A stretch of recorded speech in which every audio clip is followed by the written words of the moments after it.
ॐ भद्रं कर्णेभिः शृणुयाम देवाः भद्रं पश्येमाक्षवीर्यजत्राः स्थिरैरङ्गैस्तुष्टुवागुंसस्तनूभिः व्यशेम देवहितैयदायुः स्वस्ति न इन्द्रो वृद्धश्रवाः स्वस्ति नः पूषा विश्ववेदाः स्वस्ति नस्तार्क्ष्यो अरिष्टनेमिः स्वस्ति नो बृहस्पतिर्दधातु।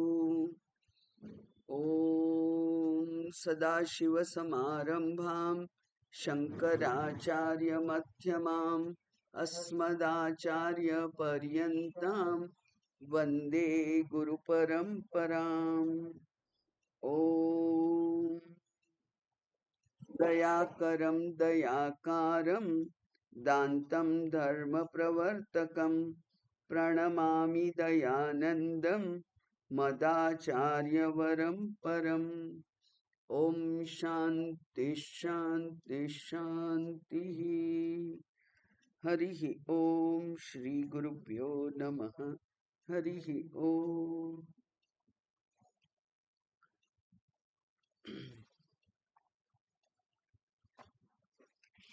अथ कैवल्योपनिषत्। अथ आश्वलायनो भगवन्तं परमेष्ठिनम् उपसमेत्योवाच अधीहि भगवो ब्रह्म विद्यां वरिष्ठां सदा सद्भिः सेव्यमानां निगूढां यया चिरात् सर्वपापं व्यपोह्य परात् परं पुरुषं याति विद्वान् तस्मै स होवाच पितामहश्च श्रद्धा भक्ति ध्यान योगादवैः न कर्मणा न प्रजया धनेन त्यागेनैके अमृतत्वमानशुः परेण नाकं निहितं गुहायां विभ्राजते यद्यतयो विशन्ति वेदांत विज्ञान सुनिश्चितार्थाः संन्यासयोगाद्यतयः शुद्ध सत्त्वाः ते ब्रह्मलोके तु परा अन्तकाले परामृतात् परिमुच्यन्ति सर्वे विविक्तदेशे च सुखासनस्थः शुचिः समग्रीव क्षीरशरीरः अत्याश्रमस्थः सकलेन्द्रियाणि निरुध्य भक्त्या स्वगुरुं प्रणम्य हृत्पुण्डरीकं विरजं विशुद्धं विचिन्त्य मध्ये विशदं विशोकम् अचिन्त्यमव्यक्तमनन्तरूपं शिवं प्रशान्तम् अमृतं ब्रह्मयोनिम् तथादिमध्यान्तविहीनमेकं विभुं चिदानन्दमरूपमद्भुतम् उमासहायं परमेश्वरं प्रभुं त्रिलोचनं नीलकण्ठं प्रशान्तम् ध्यात्वा मुनिर्गच्छति भूतयोनिं समस्तसाक्षीं तमसः परस्तात् स ब्रह्मा स शिवस्येन्द्रः सोऽक्षरः परमस्वराट् स एव विष्णुः स प्राणः स कालोऽग्निः स चन्द्रमाः स एव सर्वं यद्भूतं यच्च भव्यं सनातनं ज्ञात्वा तं मृत्युमत्येति नान्यः पन्था विमुक्तये सर्वभूतस्थमात्मानं सर्वभूतानि चात्मनि सम्पश्यन् ब्रह्म परमं याति नान्येन हेतुना आत्मानम् अरणिं कृत्वा प्रणवं चोत्तरारणिं ग्लाननिर्मथनाभ्यासात् पाशं दहति पंडितः। આત્માનમ અરણિમ કૃત્વા એટલે છેલ્લે સંપશ્યન બ્રહ્મ પરમમ યાતિ જે આ સાધક છે તે જે બ્રહ્મા શિવ ઇન્દ્ર અક્ષર વગેરે વગેરે જે છે એવા બ્રહ્મ એવા બ્રહ્મને પામે છે. કેવી રીતે જુએ છે? સારી રીતે જુએ છે. સંપશ્યન એટલે સારી રીતે જુએ છે, એટલે કે જ્યારે જોઈએ છે ત્યારે પછી કોઈ સંદેહ રહેતો નથી, કોઈ સંશય રહેતો નથી. એ જુએ છે અને એ જોવું એ માત્ર જ્ઞાનથી જ શક્ય છે, ન અન્ય હેતુના. બીજા કોઈ રીતે એ જોવું શક્ય નથી. તો હવે અમે જોવા માટે શું કરીએ? ત્યારે શાસ્ત્ર કહે છે કે આત્માનમ અરણિમ કૃત્વા. આ જે આત્મા એટલે કે હું, અને આ હું કોણ? તો હું એ પેલો જીવાત્મા પરમ આત્મા નહીં. હું એટલે આ શરીરને નો અધ્યાસ છે. એટલે બ્રહ્મ ઉપર શરીરનો અધ્યારોપ કરી અને જે આ જીવાત્મા રૂપે અહીંયા એક શરીરમાં બેઠો છે તે એને પેલો મંત્ર યાદ કરીએ તો દ્વા સુપર્ણા સયુજા સખાયા સમાને વૃક્ષે પરિશસ્વ જાતે. એક જ વૃક્ષની ડાળી ઉપર બેઠેલા બે પક્ષીઓ છે, એમાંનો એક પરમાત્મા છે અને બીજો જીવાત્મા છે. અને જીવાત્મા શેમાં રત છે? ભોગ કરવામાં. આ ફળથી આ ફળ, આ ફળથી આ ફળ પ્રાપ્ત કરવામાં જ એ બિઝી છે. એવા આત્માને અરણિમ કૃત્વા એટલે જે નીચેની અધોઅરણી છે, એ અધોઅરણી છે એ અશ્વત્થ વૃક્ષની હોય. યજ્ઞમાં જ્યારે અરણી કરે ત્યારે નીચે અશ્વત્થ વૃક્ષની હોય અને ઉપરની અરણી છે એ સમી વૃક્ષની હોય. તો આ જે અરણી કરીને એટલે હું આ નીચે અરણી રૂપે હાજર છું અને ઉપર એ અરણી છે બીજી, અને એ બીજી અરણી છે એ છે પ્રણવ. એ પ્રણવ ઓમકાર. એટલે જીવાત્માએ ઓમકાર તરફ બહુ આશાભરી દ્રષ્ટિથી જોઈ રહેવાનું છે. એ ઓમકારને ભૂલવાનો નથી. અને એ ઓમકારમાં ભગવત દર્શન એટલે ભગવત ભાવ કરવાનો છે. એ ઓમકાર એ સામાન્ય શબ્દ નથી. એ તો આપણને ખબર છે કે એ તો પરમાત્માનું એકાક્ષરી નામ છે. એટલે એ નામથી નામીને જોવાનો છે. નામ દ્વારા જ નામીની તો ઓળખાણ હોય, તો એ નામ દ્વારા નામી તરફ દ્રષ્ટિ રાખવાની છે સતત. એ અરણી રૂપ કોણ છે? આત્માનમ અરણીમ કૃત્વા કરીને. એટલે કે હવે અહીંયા કંઈક કરવાનું કે છે. ન કર્મણા ન પ્રજયા ધનેન, બરાબર. અને હવે અહીંયા કંઈક કરવાનું કે છે. તો એ જે કરવાનું કે છે એ જુદી પ્રકારનું કર્મ છે. એટલે પેલા જે નકર્મણામાં એક વિશેષતા જોઈ હતી આપણે કે એ તો સકામ કર્મ હોય. એ સકામ કર્મ હોય, જ્યારે અહીંયા નિષ્કામ છે. કોઈ કામના નથી. કારણ કે બ્રહ્મ પ્રાપ્તિથી બીજું કંઈ પ્રાપ્ત નથી થવાનું. બ્રહ્મ પ્રાપ્તિથી સ્વરૂપ પ્રાપ્તિ છે. એટલે એ પોતાને અરણીમ કૃત્વા. થોડું હજુ આગળ ચર્ચા જોઈશું. પણ આ આત્મા એટલે કોણ? એ પેલો સોપાધિક ચૈતન્ય જીવ. જીવમાં ત્રણ વસ્તુ ભેગી હોય. જીવની વ્યાખ્યા છે પંચદશીમાં. જીવમાં 3 વસ્તુ ભેગી હોય. એક હોય ચૈતન્યમ અધિષ્ઠાનમ, ચૈતન્ય જેનું અધિષ્ઠાન છે. બરાબર, આ જીવાત્માનું અધિષ્ઠાન કોણ છે? પરમાત્મા. એટલે જીવાત્માનું જે અધિષ્ઠાન છે,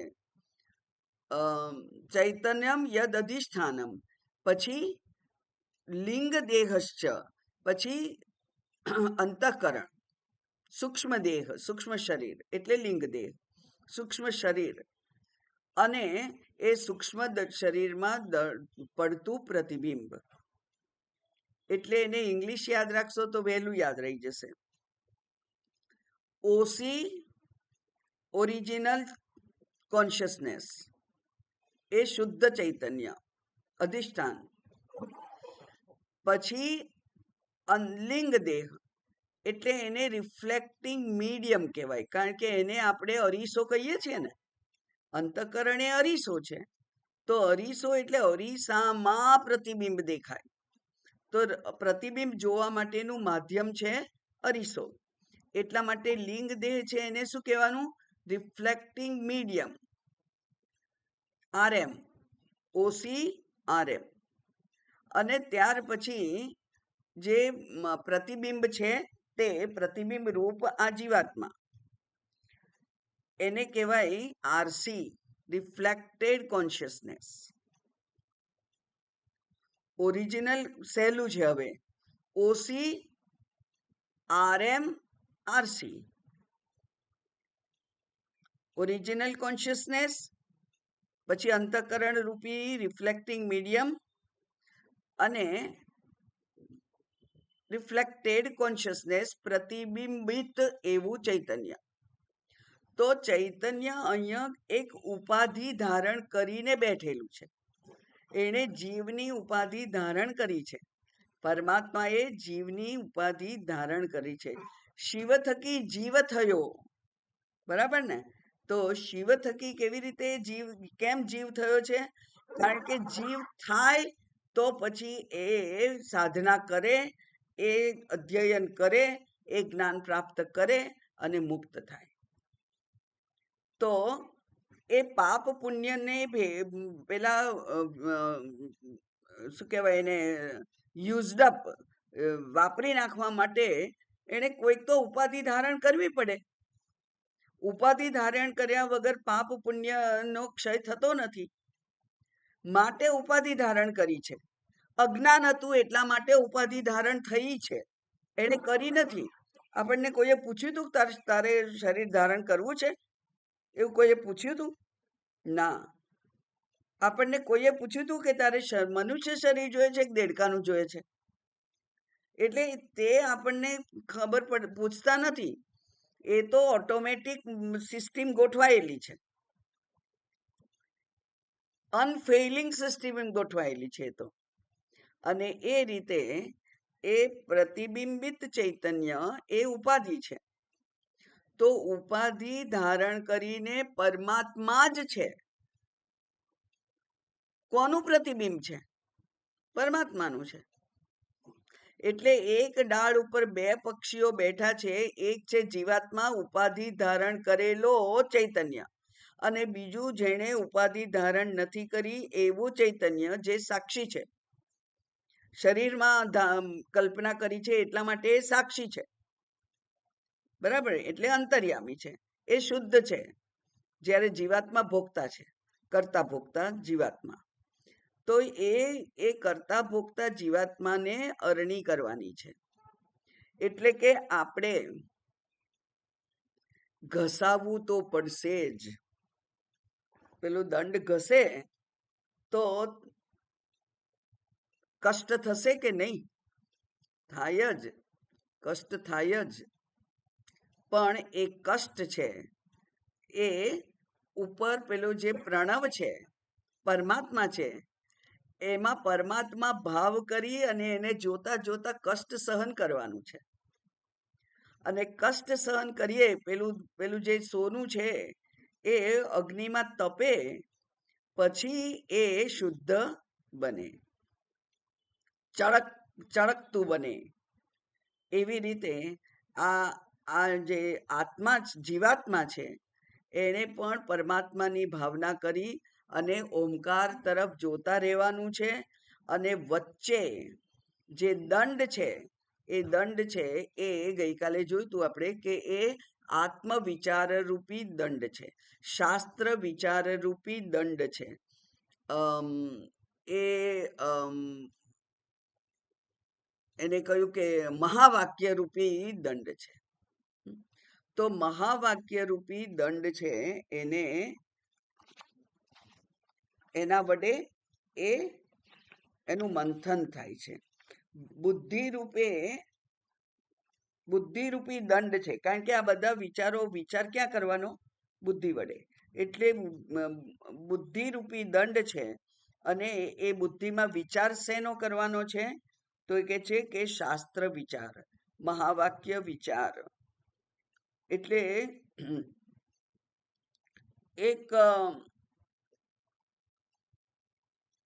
જેને કહેવાય એક સાધના પૂર્વમાં બહુ લોકોને કરાવતા હતા ગુરુઓ, કે બધા જ ઉપનિષદ મોઢે થઈ જાય. જેવી રીતે ભગવદ્ ગીતા મોઢે કરીએ તો ફાયદો થાય ને, એવી રીતે અમારે ત્યાં હતા કેટલા બધા જ લોકો હતા કે જેના હાથમાં નાનકડી પેલું મંત્રપુષ્પમ હોય સતત જ, અને સતત એ ઉપનિષદના મંત્રોને ગોખે. તો એ મંત્રો બધા વારાફરતી અહીંયા પણ આપણે વિચાર કરવા બેસીએ તો મુંડકોપનિષદ યાદ આવશે, કઠોપનિષદ યાદ આવશે, કેનોપનિષદ યાદ આવશે, કેટલીક વાર બૃહદારણ્યક ઉપનિષદના મંત્રો અને છાંદોગ્ય ઉપનિષદના મંત્રો પણ યાદ આવે. એમ એ મંત્રો તે પ્રમાણે યાદ આવવા જોઈએ. એટલે તત્વમસીનો વિચાર કરવા માટે આ મંત્રો અત્યંત અગત્યના છે. અશબ્દમ, અસ્પર્શમ, અરૂપમ, અરસમ, એવું બધું જે યાદ આવતું હોય એ ક્યારે આવે? જ્યારે પેલું તત્વ વિશે વિચાર કરીએ ત્યારે એ બ્રહ્મ કેવો છે? આવો છે, બરાબર. અને હું કેવો છું એની હમણાં થોડા એક આ મંત્ર પછી તરત વર્ણન આવશે કે હું કોણ છું, કેવો છું. તો એનું વર્ણન છે. કારણ કે આ જે આત્માના મરણીમ કૃત્વા એ છે એ મધ્ય બિંદુ વાળો મંત્ર છે, અત્યંત અગત્યનો. અને એટલે આ આત્મા એટલે કોણ એવું પણ આપણને પછી વિચાર થવો જોઈએ. તો એ આત્મા એક કોણ છે એની પણ આ શાસ્ત્ર એસ્યુમ એવું નથી કરી લેતું તમને બધી ખબર જ હોય. તમને ખબર હોય કદાચ, પણ નાય હોય. અને એટલે આત્માનમ અરણીમ કૃત્વા, આત્માને અરણી કરી અને પછી શું કરો? તો એ કે છે કે પ્રણવમ ચોત્તરારણીમ, પ્રણવ તરફ, એટલે કે પ્રણવ બે પ્રકારે પ્રણવની નું આરાધના થાય છે. એક છે પ્રણવ ઉપાસના, એટલે માત્ર ઓમકારનું ઉચ્ચારણ. જેવી રીતે ઓમ નમઃ શિવાય, ઓમ નમઃ શિવાય, ઓમ ભગવતે વાસુદેવાય, એમ ઓમ હ્રીમ ઓમ, એવું જે બીજ મંત્રો હોય છે બધામાં ઓમ હોય છે. તો એ ઓમનું જપ કરવાનો. ઓમના જપથી અંતઃકરણ શુદ્ધ થાય છે. અને જપ કરવાથી, જપ ઉપાસના છે એટલે ઉપાસનાથી અંતઃકરણ એકાગ્ર થાય છે. જપ ઓમકારથી ચિત્ત શુદ્ધિ થાય, અને એ જપ હોવાથી વારંવાર એકનો એક અભ્યાસ કરો તમે, રિપીટ થાય એટલે એનાથી એકાગ્રતા વધે. એટલે મન બીજે ક્યાંક જતું રહે તો તમારે પાછું લાવવું પડે, પાછું ઓમકાર થાય, થોડી વાર પાછું જતું રહે, પાછું લાવવું પડે. એમ અભ્યાસ એવું કહ્યું છે એટલા માટે અહીંયા.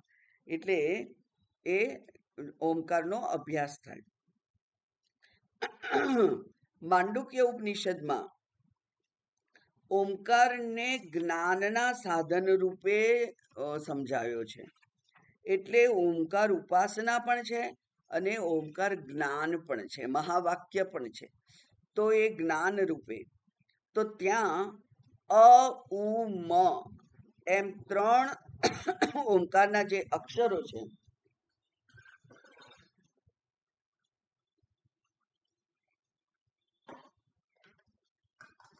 એને આ જીવ વિશે એને અપ્લાય કરી એનો ઉપયોગ કરી અને પછી સમજાવ્યું છે તે હમણાં આપણે જોઈએ. તો એ ઓમકાર જ્ઞાન છે, ઓમકાર ઉપાસના પણ છે, ઓમકાર જ્ઞાન પણ છે, એટલે કે મહાવાક્ય પણ છે. તત્વમસી જેવું જ માત્ર ઓમકાર પણ જ્ઞાન માટે ઉપયોગી એવું સાધન છે. અને એ પ્રણવનું જ્ઞાન નિર્મથનમ અભ્યાસાત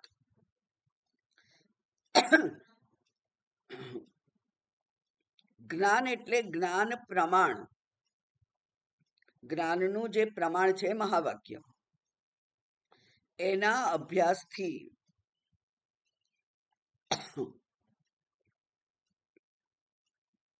પંડિત, પંડિત એટલે વિદ્વાન, મુમુક્ષુ પાશમ દહતી, એ પાશને બાળી નાખે છે. કારણ કે જ્ઞાન છે એના માટે તો શાસ્ત્રમાં કહ્યું છે કે યથેન્દાસી સમિદ્ધો અગ્નિ ભસ્મસાત કુરુતે અર્જુન, જ્ઞાનાગ્નિ સર્વ કર્માણી ભસ્મસાત કુરુતે તથા. જેવી રીતે યજ્ઞની અગ્નિમાં હોમેલા બધા જ સમિત એટલે લાકડાઓ ભસ્મ બની જાય છે, એમ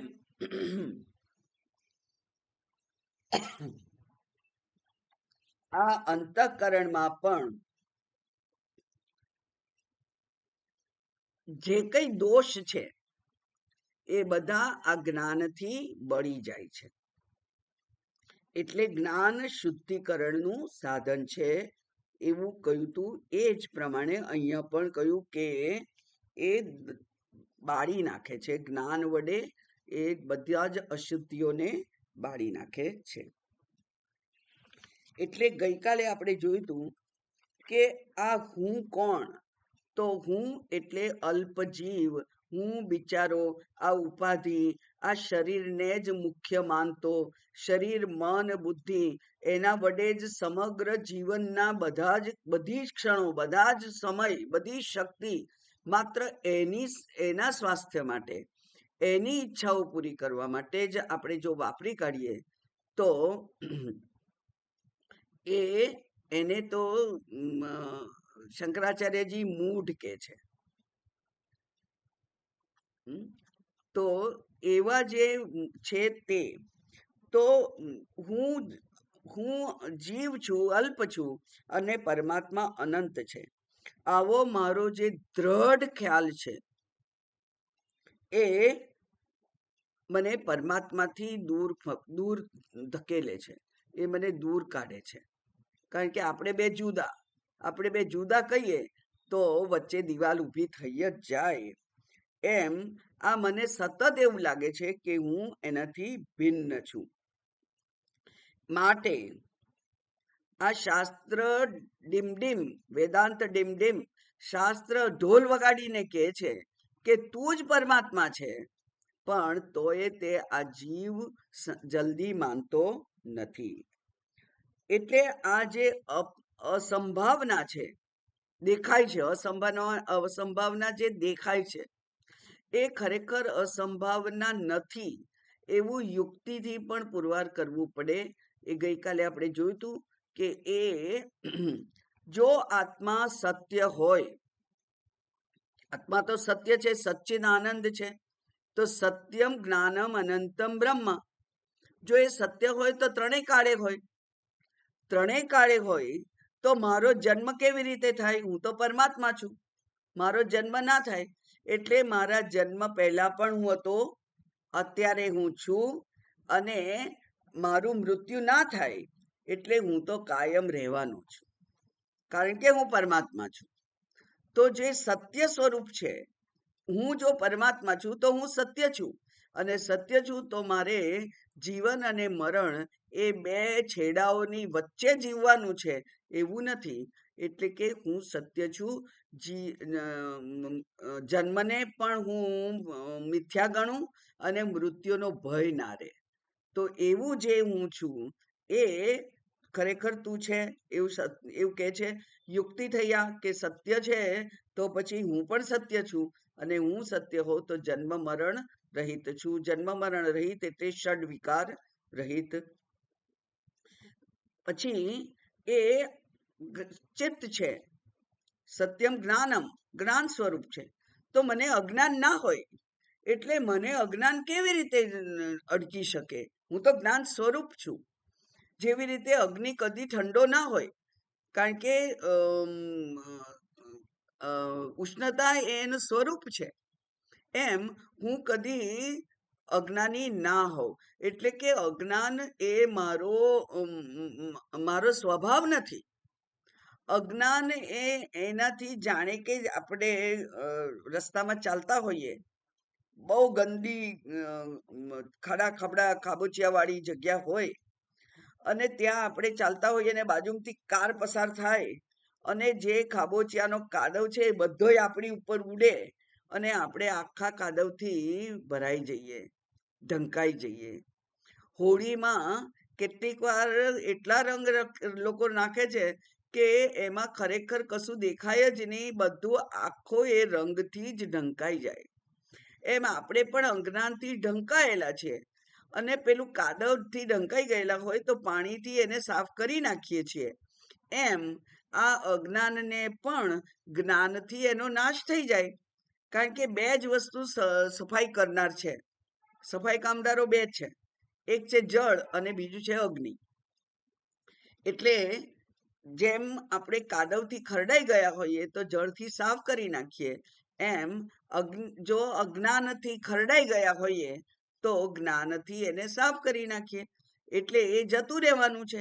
જો જતું રહેવાનું છે તો પછી એ મને તકલીફ આપવું જોઈએ નહીં.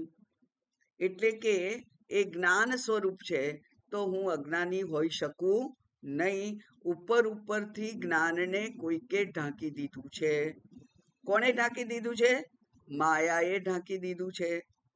એ માયાને જો હું હટાવી દઉં તો અજ્ઞાન રહી શકે નહીં, કારણ કે હું તો જ્ઞાન સ્વરૂપ છું અને અપરિચ્છિન્ન છું, અમર્યાદ છું. અમર્યાદ હોય તો બધે જ હોય. જેમ સત્ય એ કાળ માટે યુક્તિ બને, એવી રીતે અપરિચ્છિન્નતા એ દેશ માટે યુક્તિ બને. અને એ રીતે હું ક્યાં છું તો કે છે હું તો સર્વત્ર છું. તો અહીંયા નથી ભગવાન અને બાકી બધે છે, એવું તો ના હોય. એ અપરિમિત છે, એ અપરિચ્છિન્ન છે, અમર્યાદિત છે. એટલે એ બધે જ છે અને અહીં પણ છે. એટલે હું પણ એ આત્મ સ્વરૂપ છું. આને યુક્તિ કહેવાય. શાસ્ત્ર સંમત યુક્તિ છે આ. અને એ યુક્તિનો ઉપયોગ કરી અને મહાવાક્ય છે એનું જ્ઞાન નિર્મથન કર્યું આપણે. કેવું છે? સત્યમ જ્ઞાનમ અનંતમ બ્રહ્મ. બરાબર. તો એના માટે નક્કી કરી દીધું કે હું સત્ય સ્વરૂપ છું, હું ચિત્ત સ્વરૂપ છું, જ્ઞાન સ્વરૂપ છું, અને હું અનંત છું. એટલે કે અમર્યાદિત છું, અપરિચ્છિન્ન છું. તો પછી હું આ મરવા વાળો, જીવવા મરવા વાળો જીવ હોઈ શકું નહીં. આ ઉપાધિ ક્યાંકથી આવી ગઈ છે. જેમ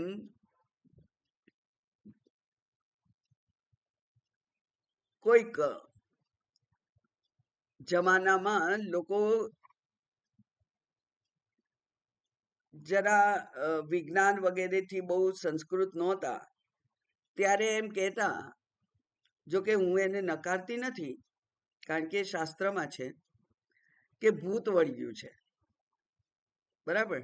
અને કોઈ એક વ્યક્તિ પૂર્વમાં હોય, એના જેવું જ બધું વર્તન કરે, એના જેવું માંગે, એના જેવી ભાષા બોલે, એના જેવો વ્યવહાર કરે, એ બધું તો એ કે છે કે આ તો એનો સ્વભાવ નથી, આ માણસ આ નતો. અને ત્યારે એ કેવું વર્તન થાય છે? ભૂતનું. પછી એ ભૂત નીકળી જાય, કોઈક રીતે એ ભૂત કાઢી નાખ્યું, પછી વ્યક્તિ જેવો હતો એવો ને એવો જ થઈ જાય. તો આ શક્ય છે ને?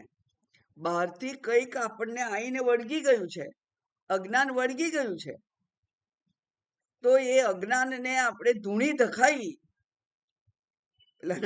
પેલા ભૂત કાઢવા વાળા ધૂણી ધખાવે એમ આપણે પણ જ્ઞાન માટેની ધૂણી ધખાઈ અને બેસી જઈએ અને અજ્ઞાનને નાશ કરીએ, તો આપણને આપણા સ્વરૂપની પ્રાપ્તિ ખરેખર થયેલી જ છે એ ફરીથી પ્રાપ્ત થશે.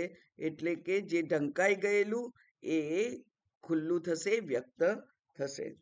આમ આ જે ઉપાધિની દ્રષ્ટિએ મને એમ લાગે કે હું તો બિચારો નાનો જીવ છું, પણ પરમાત્માથી છૂટો પડી ગયો છું, પણ આ અંતર ખરેખર વાસ્તવિક નથી. પેલો 10મો છોકરો એ ક્યાંય નદીમાં તણાઈ નહોતો ગયો, જંગલમાં ખોવાઈ નહોતો ગયો, પણ એને પોતાને ખબર નહોતી, અજ્ઞાનથી આવૃત. અને અજ્ઞાન કેમ? બેબાકડો થઈ ગયેલો, એક જતો રહ્યો છે એવી એક પેલી જે શોક લાગ્યો ને, એ શોકથી એની બુદ્ધિ બેર મારી ગઈ. પછી એ આગળ ના વિચારી શકે, એટલે એને કોઈ જોઈએ. આપણે પણ આગળ નથી વિચારી શકતા. આપણામાંના કેટલા મનુષ્યોમાંને કેટલા આગળ વિચારી શકે છે?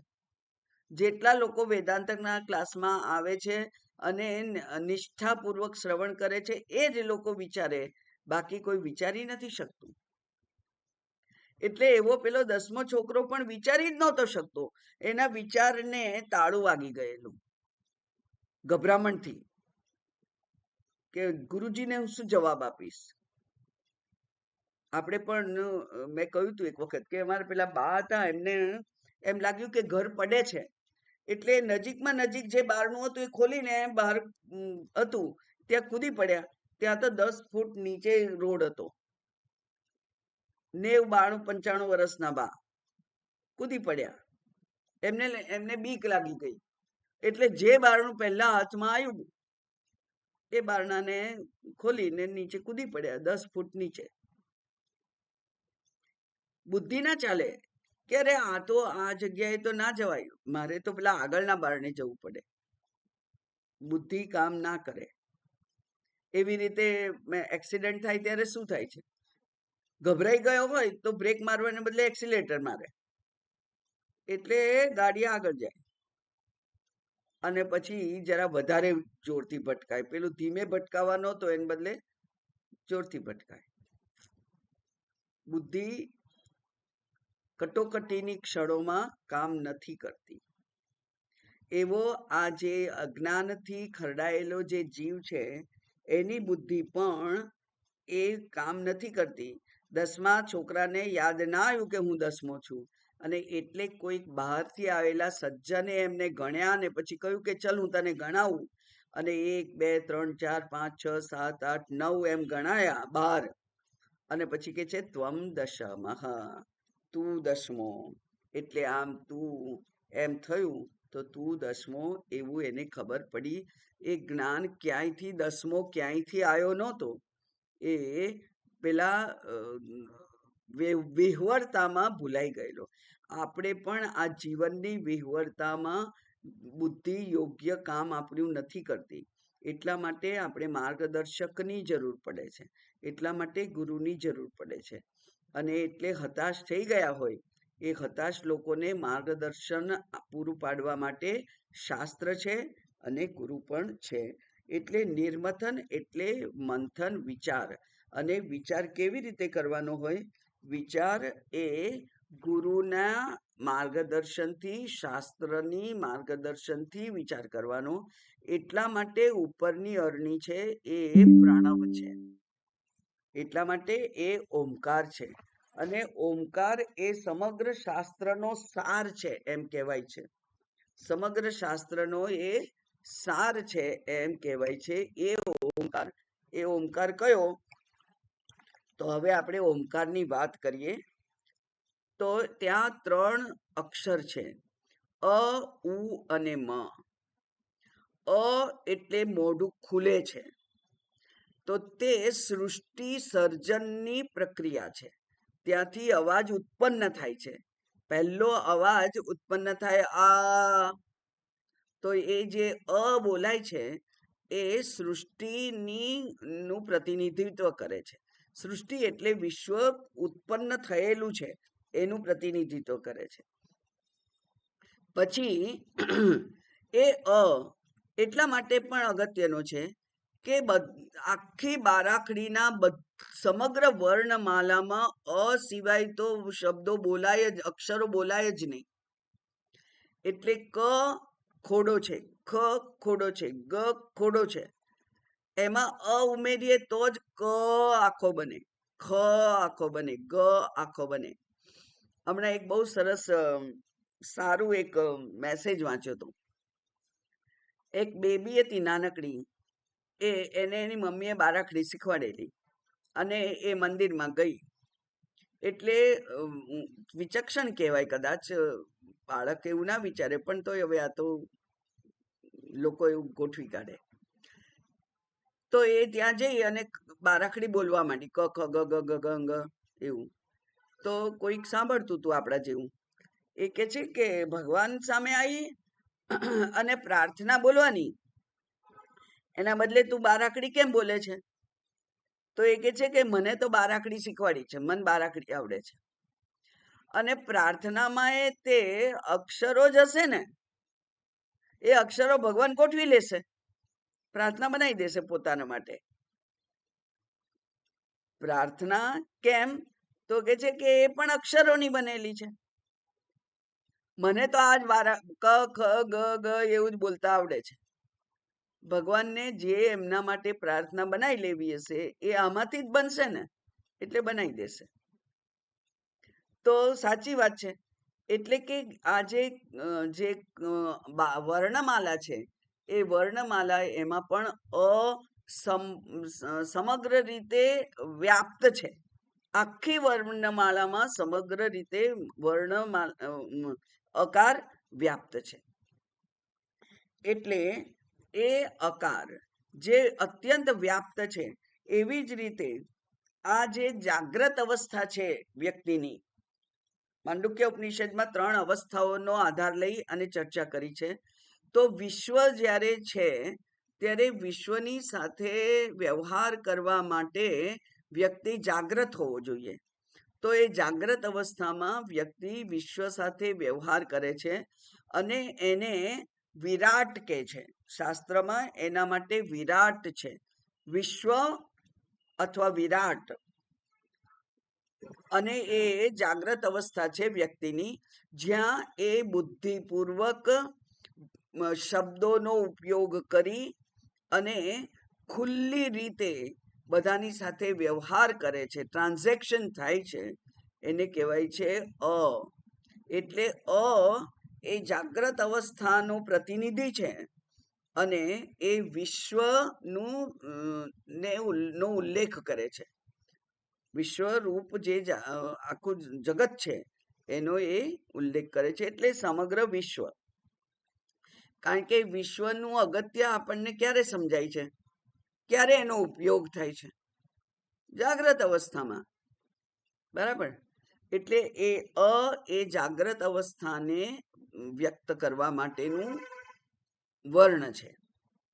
પછી મ છે એ મોઢું બંધ થઈ જાય, પછી કશું આગળનો કશું અવાજ આવતો નથી.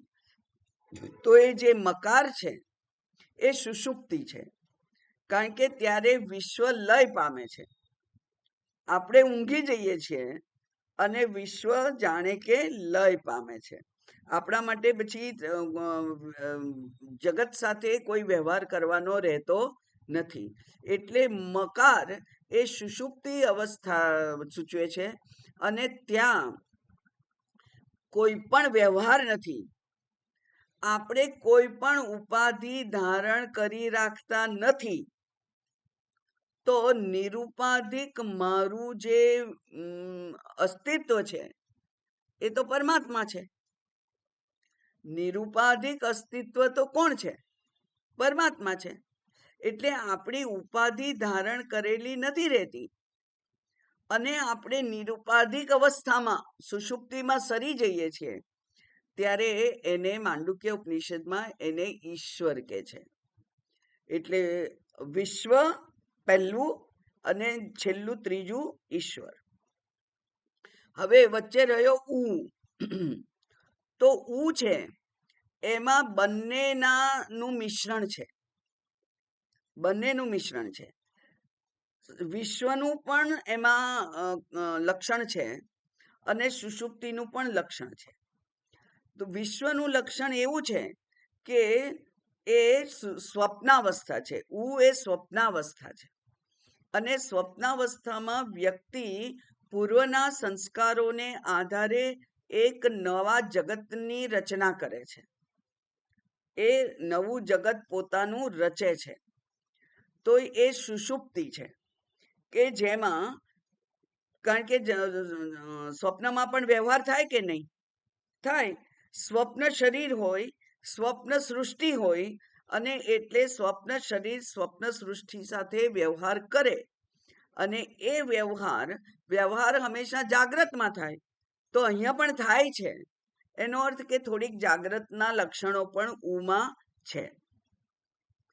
ત્યાર પછી થયું કે સુષુપ્તિ.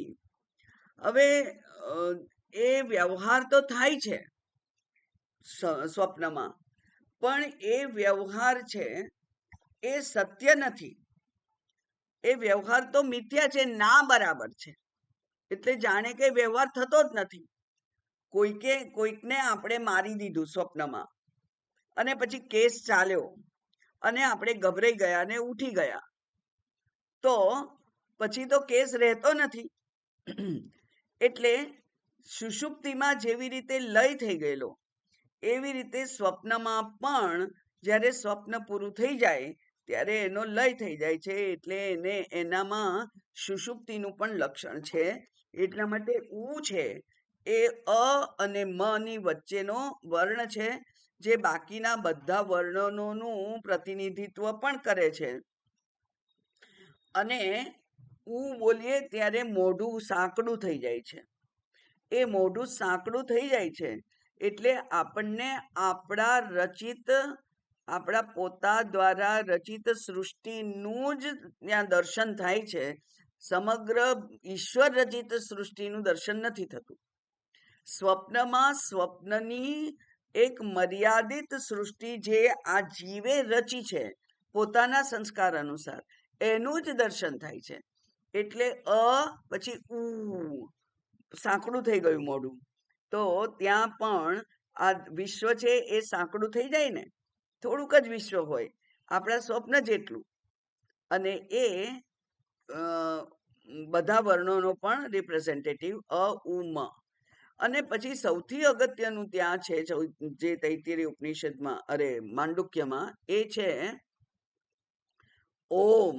એક વખત બોલ્યા પછી ફરી બોલે ઓમ ઓમ ઓમ ઓમ. તો બે ઓમ વચ્ચેની જે જગ્યા છે એને અમાત્રા કહેવામાં આવે છે. 3 માત્રા અ ઉ મ અને ચોથી માત્રા એ શેની? અમાત્રા એ મૌનની. 2 ઓમ વચ્ચેના મૌન એને અમાત્ર કહે છે.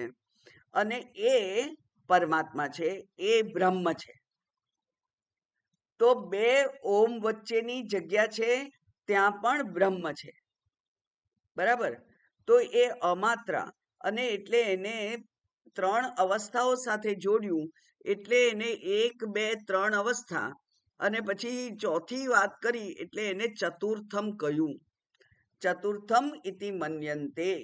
લોકો માને છે કે આ ચોથું છે, પણ આપણે જોયું છે માન્યતા શબ્દ કેવો છે, એ તો બદલાઈ શકે. માન્યતા તો ખોટી પડી શકે. બરાબર? મેં માનેલું કે તમે વિદ્વાન છો, પણ તમે તો વિદ્વાન નથી, હવે મને ખબર પડી ગઈ, તો માન્યતા બદલાઈ ગઈ. મેં માન્યું હતું કે આ બહુ હોશિયાર ડોક્ટર છે, પણ એનાથી તો 4-5 કેસીસ મેં જોયા, બધાય કેસીસ બગડી ગયા છે, તો એ હોશિયાર નથી. મારી માન્યતા બદલાઈ ગઈ. તો ચતુર્થમ ઇતિ મન્યન્તે, લોકો માને છે કે આ ચોથો છે, ખરેખર ચોથો નથી. તો 1, 2, 3ના સંદર્ભમાં જે ત્યાર પછી છે એને ચોથું કહેવું પડે, એટલા માટે ચોથું કહે છે લોકો, પણ એ ચોથો નથી. કારણ કે આત્મા ચૈતન્ય વગર તો જાગ્રત પણ શક્ય નથી, સ્વપ્ન પણ શક્ય નથી, અને સુષુપ્તિ પણ શક્ય નથી. એટલે જે જાગ્રતમાં પણ હાજર છે, સ્વપ્નમાં પણ હાજર છે, સુષુપ્તિમાં પણ જે હાજર છે એવું આપણને ઉઠ્યા પછી ખબર પડે છે, એ આત્મા એ તો બધામાં છે. એટલે સૂત્રે મણિગણા ઇવ, એક જ સૂત્ર રૂપે એ બધામાં છે, પણ એક અવસ્થાને જાગ્રત અવસ્થા કહે છે, બીજી અવસ્થાને સ્વપ્ન અવસ્થા કહે છે, અને ત્રીજી અવસ્થાને સુષુપ્તિ કહે છે. એવી રીતે આ આપણા પણ જાગ્રત, સ્વપ્ન અને સુષુપ્તિને અ ઉ મ અમાત્રા, અ ઉ મ અમાત્રા એનાથી સમજી અને એ આત્મ ચૈતન્યના દર્શન કરવાના છે. એટલે કે આત્માના દર્શન જાગ્રતમાં પણ થાય. શેમાં થાય? તો કે છે યદ્યદ કર્મ કરોમી તત્તદ પ્રભો તવ આરાધનમ. બરાબર? તો જ્યાં જ્યાં છે હું જે કંઈ કરું તે, અથવા પેલું બીજું શું છે, જ્યાં જ્યાં નજર મારી ફરે યાદી ભરી ત્યાં આપની. યત્ર યત્ર મનોયાતિ તત્ર તત્ર સમાધય, જે જ્યાં જ્યાં મન જાય ત્યાં તમે જ છો, અને તમે છો એટલે મારે સમાધિ થઈ જાય છે. ખુલ્લી આંખે સમાધિ, વ્યવહારની વચ્ચે શાંતિ, અપૂર્ણતાઓની વચ્ચે પૂર્ણતાના દર્શન.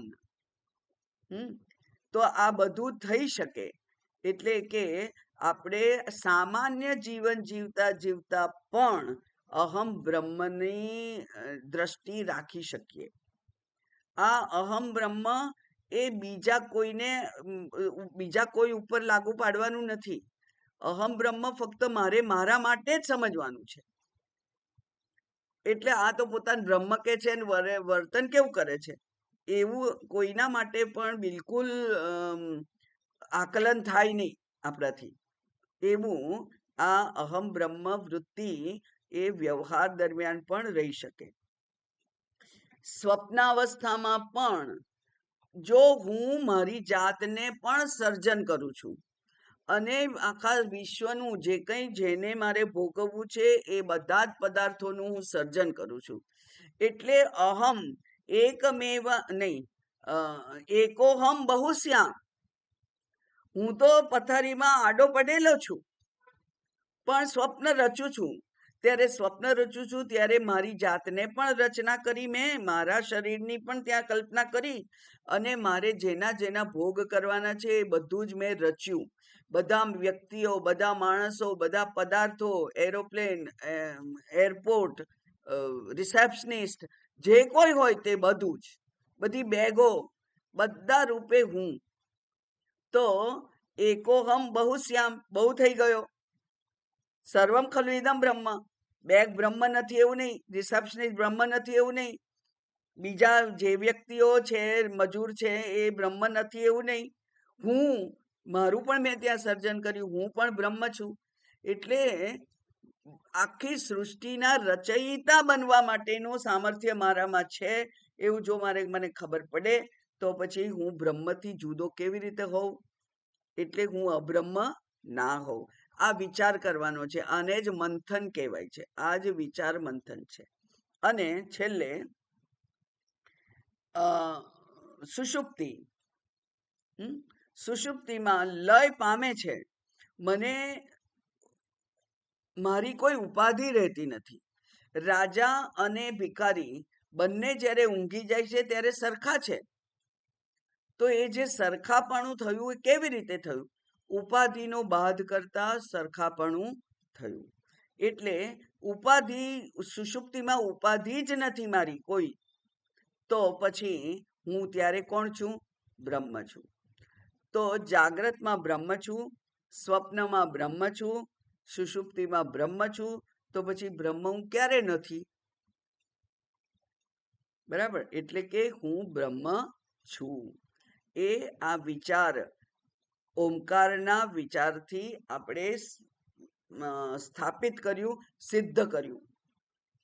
ઓમકારનો વિચાર કરી અને અ ઉ મ જાગ્રત, સ્વપ્ન, સુષુપ્તિ, અમાત્રા થી આપણે પ્રૂવ કર્યું, આપણે સિદ્ધ કર્યું કે હું બ્રહ્મ જ છું. તો એ જે બ્રહ્મ છે, એ બ્રહ્મનું શું કરે છે? નિર્વિચાર નિર્મથનમ.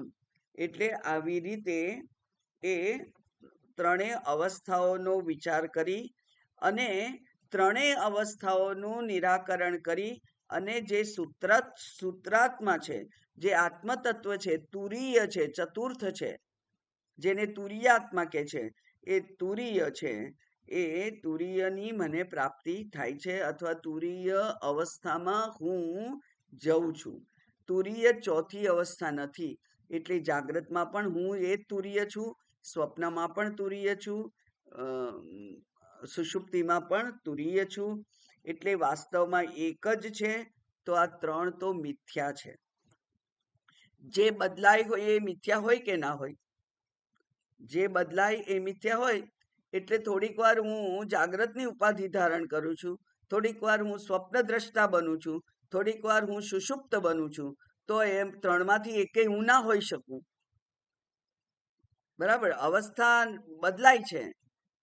કોઈકને સર્પ દેખાય છે, કોઈકને માળા દેખાય છે, કોઈકને દંડ દેખાય છે, કોઈકને પાણીનો વહેણો દેખાય છે. તો બધાને જે જુદું જુદું દેખાય છે એનો અર્થ કે બધા ખોટા. તો સત્ય શું છે? રજ્જુ. એમ જાગ્રત, સ્વપ્ન અને સુષુપ્તિ ત્રણેયનો જો હું નિષેધ કરું મારા પોતાના માટે, તો હું કોણ છું? એ ત્રણેયના અધિષ્ઠાન રૂપે રહેલ સત્ય પરમાત્મા જ હું છું એવું થાય. એટલે અકાર ઉકાર મકાર દ્વારા અધ્યારોપનું વર્ણન કર્યું. બરાબર. અકાર ઉકાર મકાર, જાગ્રત, સ્વપ્ન, સુષુપ્તિ એ અધ્યાસ છે. અધ્યારોપ કર્યું અને પછી ચતુર્થ કહી અને અધિષ્ઠાન તરફ નિર્દેશ કર્યો. એટલે કે એ ઓમકાર છે એ પૂર્ણ બની જાય. એ અમાત્રા પણ ત્યાં ગણતરીમાં લેવાની છે. અને ભાગવતમાં પણ બે ગોપીઓની વચ્ચે એક કૃષ્ણ. તો બે ઉપાધિ છે, બે વૃત્તિઓ છે. એ બે વૃત્તિઓની વચ્ચે એક શાંત એવું ક્ષણ છે. એ મારે શોધવાની હોય. કૃષ્ણ તો પોતાને તો અવ્યક્ત રાખે છે. આપણને તો ગોપીઓનો જ ગરબો દેખાય, ડાન્સ દેખાય. પણ દરેક જેને જોવું છે એને તો એક વૃત્તિ ગઈ, પછી બીજી વૃત્તિ આવે. એ પહેલા વચ્ચે જે જગ્યા છે તે. એટલા માટે આપણે થોડું સ્લો ડાઉન થવું પડે. ખરેખર વૃત્તિઓનો તો પ્રવાહ છે. વૃત્તિઓ સતત વહ્યા કરે છે. પણ એ સતત વહેતી વૃત્તિને આપણે અટકાઈ શકીએ. એટલે એક વૃત્તિ, પછી અમાત્રા, બીજી વૃત્તિ અમાત્રા, ત્રીજી વૃત્તિ અમાત્રા, એમ ત્યાં દરેક જગ્યાએ ધીમે ધીમે જો આપણે, એટલા માટે પેલા પ્રાણને છે એને ધીરે કરવાના હોય છે. પ્રાણ ધીરા થાય એટલે મન પણ ધીરું થઈ જાય. અને મન ધીરું થાય તો વૃત્તિની ગતિ છે એ ધીરી પડે. અને એટલે બે વૃત્તિની વચ્ચે હું આત્મ ચૈતન્યને જોઈ શકું. એટલે એ વૃત્તિઓ, એ કૃષ્ણ જે છે, એ બે રાધાની વચ્ચે કૃષ્ણ જોવા માટેની એક ખાસ સામર્થ્ય હોય. ભક્તને જે સામર્થ્ય હોય, અનન્ય ભક્ત હોય, જેને કૃષ્ણના જ દર્શન કરવા છે એવું જેને ઈચ્છા હોય, એને ત્યાં કૃષ્ણના દર્શન થઈ શકે. એવી રીતે મારે આત્માના જ દર્શન કરવા છે તો વૃત્તિ અને વૃત્તિ દરેક ઉપાધિ હોય એની પાછળ અધિષ્ઠાન હોય જ. એટલે અધિષ્ઠાન રૂપ આત્માના મને દર્શન થાય. અને એટલે પ્રતિબોધ વિદિતમ મતમ. જેટલી વૃત્તિ આવે છે એ વૃત્તિની સાથે સાથે ચૈતન્ય વૃત્તિ જોડાયેલી છે. એ ચૈતન્ય વૃત્તિ જ હું છું. બાકી તો બદલાતું જે હોય એ મિથ્યા હોય, એને ગણતરીમાં જ લેવાનું હોય નહીં. તો પરમેનન્ટ ફેકલ્ટી કોણ છે આપણી? એક જ, એ છે આત્મા. બાકી બધા તો રોજમદાર છે, રોજના આવતા કામદારો. એક દિવસ એક આવે, બીજા દિવસ બીજું આવે, ત્રીજા દિવસ ત્રીજું આવે, એવું હોય. તો આપણે તો એ બધાય સારા છે, પણ આપણી દ્રષ્ટિ શેના પર છે? અધિષ્ઠાન ઉપર. એટલે આ ઓમકાર જે છે એને આ લક્ષણા વૃત્તિથી આપણે જોયો. કારણ કે વાચ્યાર્થ તો અ ઉ મ છે, પણ એનાથી જાગ્રત સ્વપ્ન સુષુપ્તિ અને અમાત્રા અને એનો વિચાર કરી અને એ અમાત્રાને આપણે જાગ્રતમાં પણ જોઈ, સ્વપ્નમાં પણ જોઈ, સુષુપ્તિમાં પણ જોઈ. અને એટલે એ અમાત્રા જ મુખ્ય છે, એ જ આત્મા છે, એ જ ચૈતન્ય છે, એ જ સૂત્ર છે. બાકી બધા તો મણકા બદલાય. એમ જ્યારે વિચાર કરીએ ત્યારે આને મથન કર્યું કહેવાય. અને એ મથન દ્વારા આપણે સિદ્ધ કર્યું કે હું એ ચૈતન્ય તત્વ જ છું. આને નથી કોણ આવવા દેતું ઉપર? તો એ છે અહંકાર. એ છે અહંકાર, અજ્ઞાન, સ્વ સ્વરૂપનું અજ્ઞાન. હું બ્રહ્મ છું એ અજ્ઞાન છે. અને એટલે જ્યાં અજ્ઞાન નામની ખાલી જગ્યા દેખાય ત્યાં પેલો અહંકાર આવી જાય છે, મોઢું બતાવી દે. દેવોના લાઈનમાં પેલા રાહુ કેતુ આવી ગયા. એમ આ દેવોની લાઈનમાં અહંકાર આવી જાય છે. અને એ અહંકાર એ મારા ઉપર અનેક અધ્યારોપ કરે છે, અનેક ઉપાધિઓ મને વળગાડે છે. અહંકાર જ મને બધું બનાવે છે. બનવું એટલે ઇંગ્લિશમાં એના માટે સારું છે કે the life is becoming something.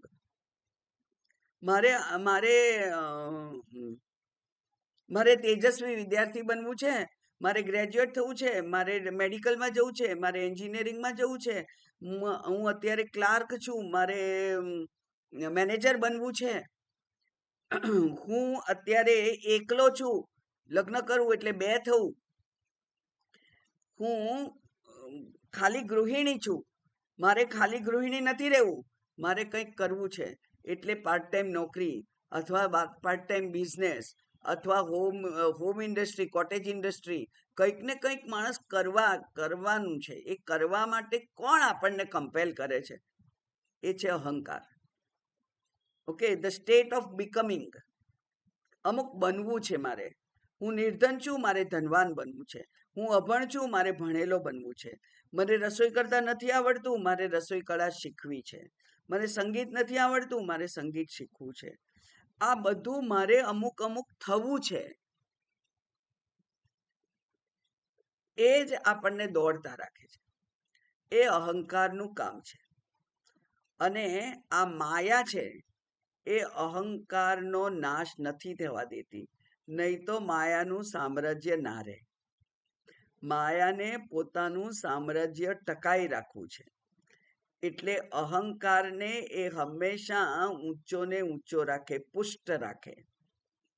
પણ આ માયાના જેને કહેવાય કે ચાલાકી છે, એ ચાલાકી આપણે સમજીએ તો પછી અહંકારને આપણે નિષેધ કરી દઈએ કે આ મારું ઘર છે, ચાલ, આ હું છું, તું નથી. તું તો એક ઉપાધિ છે. મારા દેવાલયમાં તારી એક આટલી નાની મૂર્તિ છે, બસ. બાકી તો આ હું છું.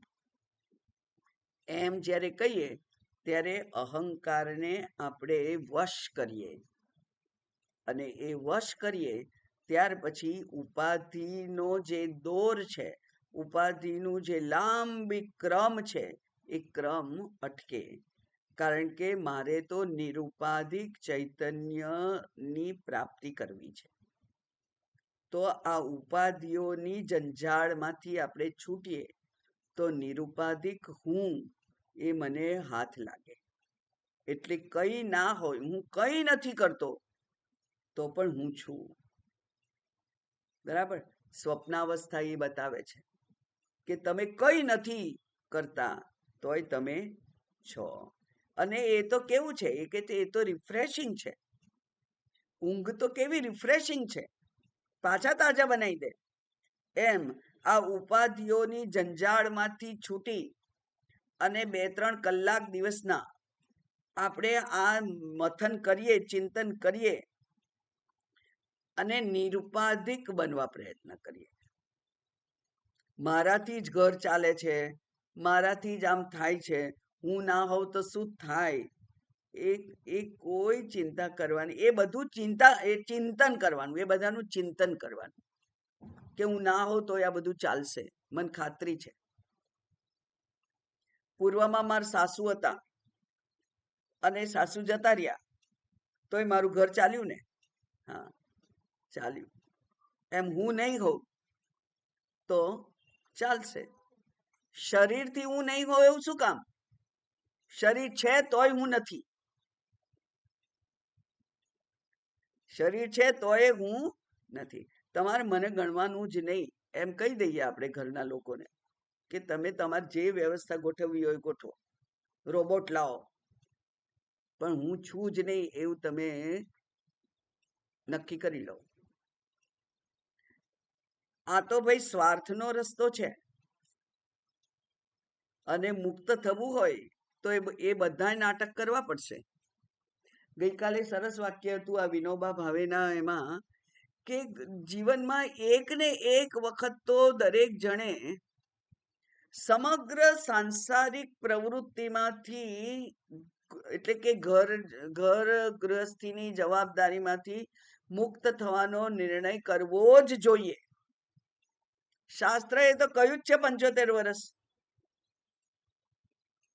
સંન્યાસ આશ્રમ.